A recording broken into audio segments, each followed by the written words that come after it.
Next are the two displays. They go into here. On the bottom of the display, you'll see there's some writing. There's something, nothing on that side. There's got writing on that side. So you want to make sure the writing is down. All right. But on the board, you see there's some writing there as well. So you want the writing to be close to the writing on the board. So once again, just put it into the holes. Line it up. Push it into place. All right. I'm going to do both at the same time. So writing down, nothing at the top. Line it up.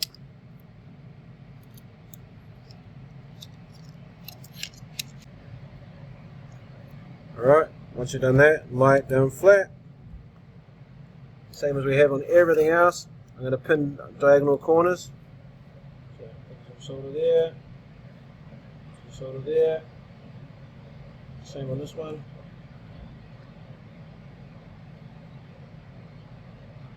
And I'll flip it over and make sure that it is sitting correctly. I can see there's actually a little bit of it, it's hard to see from there.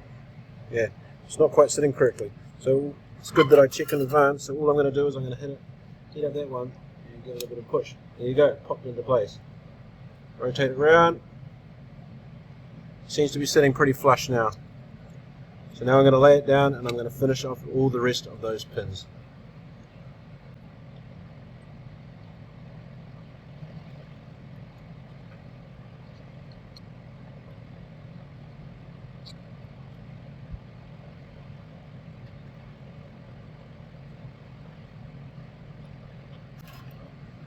Alright, as always, inspect your soldering. All look good to me.